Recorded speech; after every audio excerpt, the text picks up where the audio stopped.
Halo semuanya, perkenalkan nama saya Nadia Roswita Bornenggolan, akhir NIM 112.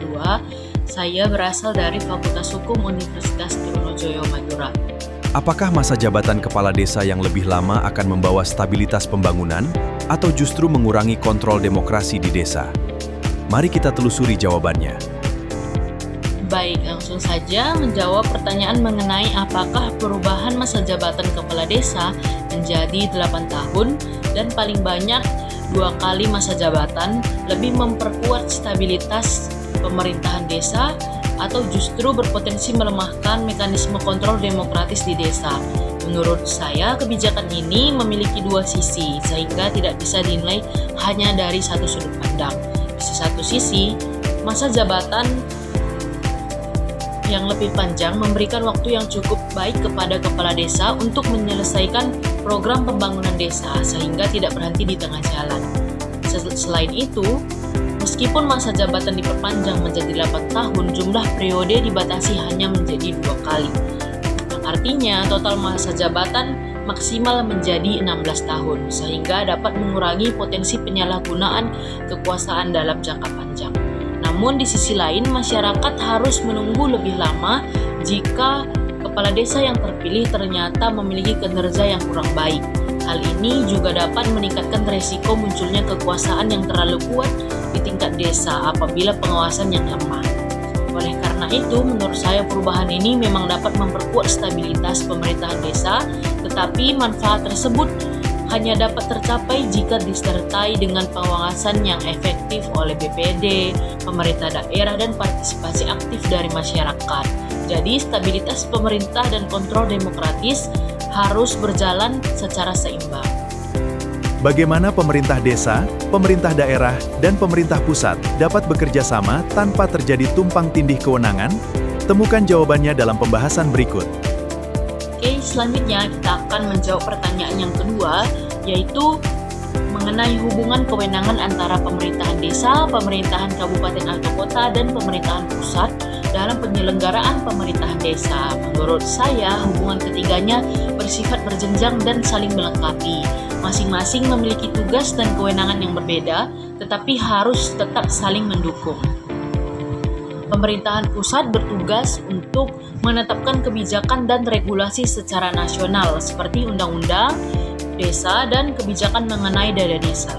Selanjutnya, pemerintahan kabupaten atau kota berperan melakukan pembinaan dan pengawasan, misalnya evaluasi APBDes, memfasilitasi pemilihan kepala desa, serta memberikan pendampingan kepada pemerintahan desa. Sementara itu, pemerintahan desa menjalankan kewenangannya untuk mengatur dan mengurus kepentingan desa, kepentingan masyarakat berdasarkan hak asal-usul dan kewenangan lokal yang dimiliki desa. Dalam praktiknya, tumpang tindih kewenangan bisa terjadi apabila aturan pemerintahan pusat dan pemerintahan daerah tidak disosialisasikan dengan baik kepada pemerintahan desa, yang pada akibatnya sering muncul perbedaan pemahaman dalam pelaksanaan kebijakan. Menurut saya, bentuk koordinasi yang ideal adalah adanya komunikasi dan sinkronisasi yang baik antara pemerintahan pusat, pemerintahan daerah, dan pemerintahan desa. Hal ini dapat dilakukan melalui sosialisasi regulasi secara berjenjang, pelaksanaan musrembang dari tingkat desa hingga tingkat nasional, pendampingan teknis kepala desa, serta penggunaan sistem informasi seperti Siskudes agar proses pengawasan lebih efektif tanpa mengurangi kewenangan desa. Dengan koordinasi yang baik, setiap tingkat pemerintahan dapat menjalankan tugasnya masing-masing tanpa terjadi tumpang tindih kewenangan. Apakah desa hanya menjadi penerima pembangunan atau justru menjadi penggerak utama kemajuan Indonesia? Mari kita melihat peran desa yang sesungguhnya. Oke, selanjutnya pertanyaan ketiga, yaitu pertanyaan mengenai kedudukan desa sebagai subjek pembangunan. Menurut saya, desa memiliki peran penting karena desa bukan lagi hanya penerima program dari pemerintah, tetapi menjadi pelaku utama dalam proses pembangunan, yang artinya desa memiliki kewenangan untuk merencanakan, melaksanakan dan mengawasi pembangunan sesuai dengan kebutuhan dan potensi yang dimiliki. Dalam tahapan perencanaan, pemerintahan desa bersama masyarakat menyusun program pembangunan melalui musyawarah desa berdasarkan kebutuhan dan aspirasi dari masyarakat.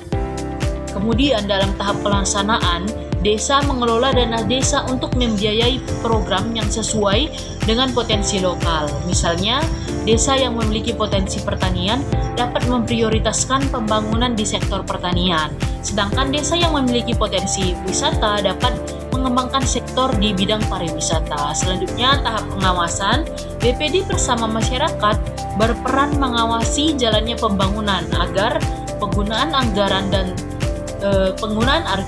tetap transparan dan dapat dipertanggungjawabkan. Contoh konkretnya yaitu seperti pembentukan BUMDes. Melalui BUMDes, desa dapat mengembangkan usaha sesuai dengan potensi yang dimiliki, seperti usaha wisata, pengolahan hasil pertanian atau perdagangan. Hal ini menunjukkan bahwa desa tidak lagi hanya menggunakan bantuan atau program dari pemerintah, tetapi mampu mengelola potensi yang dimiliki untuk meningkatkan kesejahteraan masyarakat. Jadi, menurut saya sendiri, desa saat ini benar-benar menjadi subjek atau pelaku utama dalam pembangunan. Apakah otonomi desa berarti kebebasan tanpa pengawasan?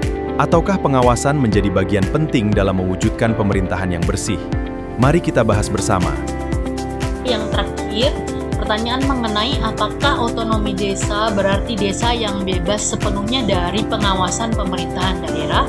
Menurut saya jawabannya tidak, dikarenakan otonomi desa bukan berarti desa dapat berjalan sendiri tanpa pengawasan, tapi desa memiliki kebebasan yang dibatasi oleh aturan hukum.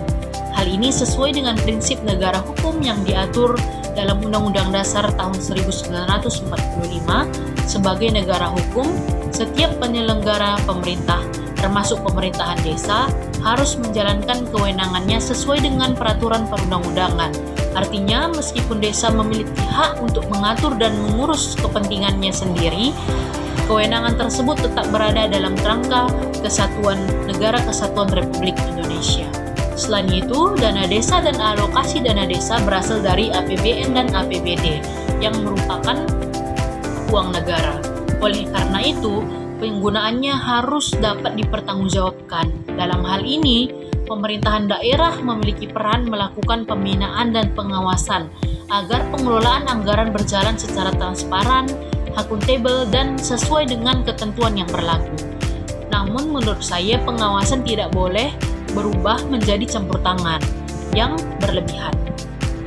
Pemerintahan daerah seharusnya hanya memastikan bahwa pemerintahan desa mematuhi aturan hukum dan mengelola keuangan dengan baik, bukan mengambil alih kewenangan desa dalam menentukan kebijakan atau program pembangunan yang menjadi hak desa.